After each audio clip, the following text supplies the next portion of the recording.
है welcome back. I am your Bhim sir from Bhim classes.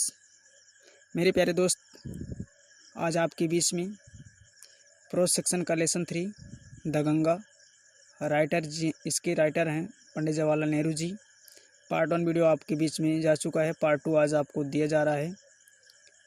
कल एक दिन का जो है थोड़ा वीडियो आपके पास नहीं जा पाई एक दिन, तो थोड़ी तबीयत ख़राब हो गई थी इसलिए, और वीडियो आपको मैं आज दे रहा हूँ, तो आप मेहनत से पढ़िए। जो ना समझ में आए कमेंट सेक्शन में कमेंट कीजिए, मैं आपके कमेंट का सलूशन अवश्य ही निकालूंगा। चलिए टाइम को वेस्ट ना करते हुए अपने टॉपिक पर आते हैं। किताब बगल में रख लीजिए, किताब बगल में नहीं रहेगी तो समझ में नहीं आएगा। किताब रख लीजिए, कॉपी पेन भी साथ में रख लीजिए। कॉपी पेन रहेगा तो जो प्रॉब्लम लगती है उसको नोट करते चलना, नोट डाउन। नोट करने के बाद कमेंट सेक्शन में बताना या फिर डायरेक्ट कांटेक्ट करना। मैं आपके सलूशन, आपके कमेंट का सलूशन, आपकी प्रॉब्लम को दूर करने के लिए हमेशा आपके बीच में रहूँगा। चलिए टॉपिक को स्टार्ट करते हैं। When I die, I should like my body to be cremated. When I die, जब मेरी मृत्यु हो, कह रहे हैं Pandit Jawaharlal Nehru ji. When I die, जब मेरी मृत्यु हो, I should like my body to be cremated. तो मेरी इच्छा यही है कि मेरे शरीर का दाह संस्कार किया जाए। पंडित जवाहरलाल नेहरू जी कह रहे हैं जब मेरी मृत्यु हो तो मेरी इच्छा है कि जो है मेरे शरीर का जो है दाह संस्कार किया जाए। इतना तो आप ही जान रहे हैं दाह संस्कार क्या होता है, आपको बताने वाली चीज़ नहीं है। If I die in a foreign country, if का मतलब यदि, I die in a foreign country, यदि मेरी मृत्यु जो है किसी फॉरेन कंट्री में हो, अर्थात विदेश में, मतलब कि विदेश में हो, यदि मेरी मृत्यु विदेश में हो तो कह रहे हैं my body should be cremated there and my ashes sent to Allahabad. अगर मेरी मृत्यु विदेश में हो तो मेरे शरीर का दाह संस्कार वहीं कर दिया जाए। और जो है एसेस जो बता रहे हैं माई एसेस सेंट टू इलाहाबाद, और मेरी राख को, अर्थात राख जो बचती है दाह संस्कार करने के बाद राख बचती है ना, तो राख को इलाहाबाद भेज दिया जाए। पंडित जवाहरलाल नेहरू यही कह रहे हैं कि यदि मेरी मृत्यु विदेश में हो जाती है तो मेरे शरीर का दाह संस्कार वहीं कर दिया जाए और राख को इलाहाबाद भेज दिया जाए। A small handful of these ashes should be thrown in the Ganga and the major portion of them disposed of in the manner indicated below। और यहाँ पे बता रहे हैं कि जो है अगर जो है इस राख में से मुट्ठी भर भाग गंगा में प्रवाहित कर दिया जाए। कह रहे हैं कि जो राख बचती है दाह संस्कार करने के बाद, अगर इस राख में से मुट्ठी भर जो है राख जो है गंगा में प्रवाहित कर दिया जाए और इसके अधिकांश भाग का समापन निम्नलिखित ढंग से किया जाए। अब देखिए जो बता रहे हैं किस ढंग से करना है, क्या करना है, वो यहाँ नीचे बताया जाएगा, ठीक है। No part of these ashes should be retained और प्रिजर्व्ड। क्या कह रहे हैं कि इस राख का कोई भी भाग बचा कर या संभाल कर सुरक्षित न रखा जाए। उन्होंने कहा, इतना लगाव था उन्हें अपने देशवासियों से कि अगर इसमें से जो है राख का कोई भी, मतलब कि जरा सी भी राख बचा कर संभाल कर या सुरक्षित उसको रखा न जाए। उनकी यही इच्छा थी, उनकी यही कामना थी। आगे देखते हैं। My desire to have a handful of my ashes thrown in the Ganga and Allahabad has no religious significance so far as I am concerned.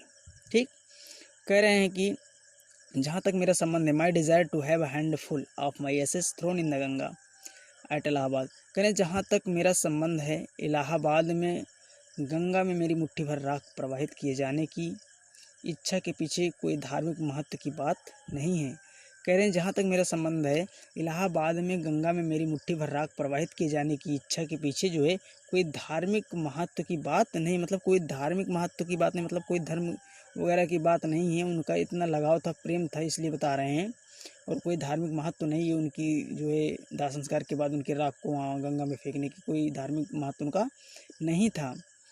कह रहे हैं सो फार एज आई कंसर्न्ड, ठीक है, इसके विषय में जो है कोई धार्मिक भावना नहीं है।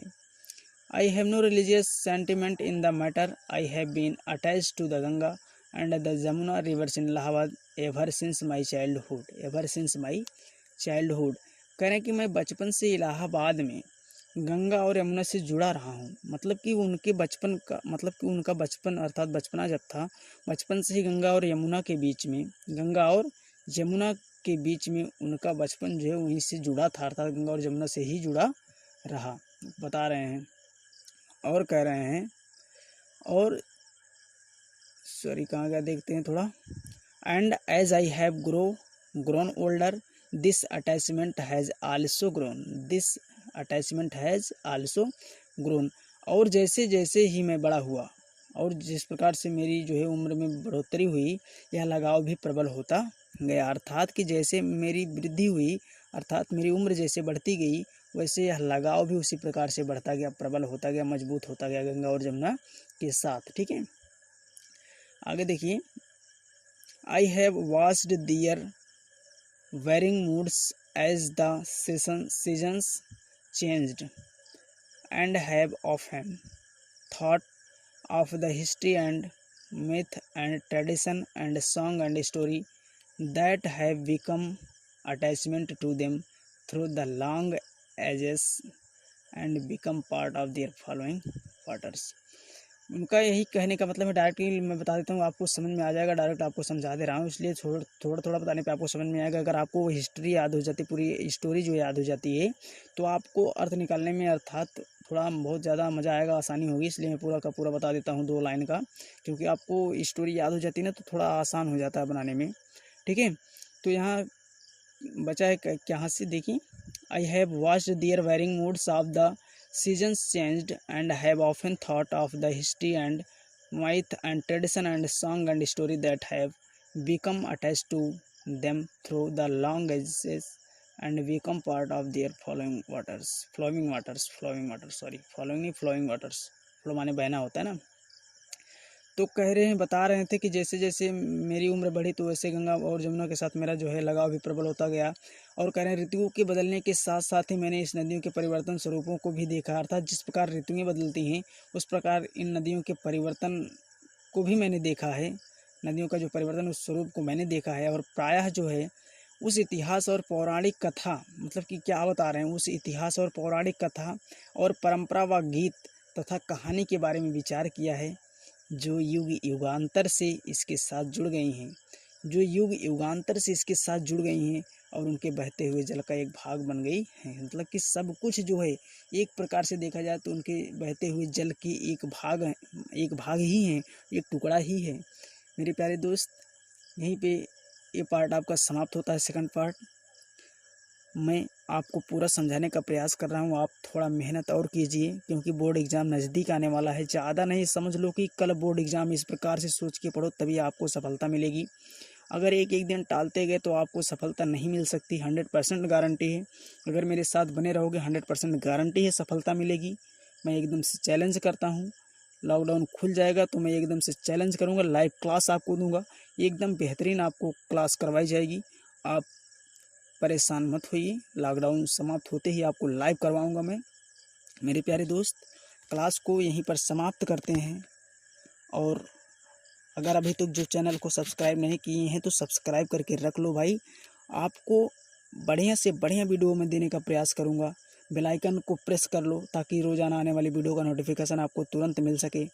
और आप लाइक कमेंट तो करेंगे ही, अगर अच्छा लगेगा तो लाइक करेंगे, नहीं अच्छा लगेगा तो फिर डिसलाइक करेंगे, तो बात ऊपर की है।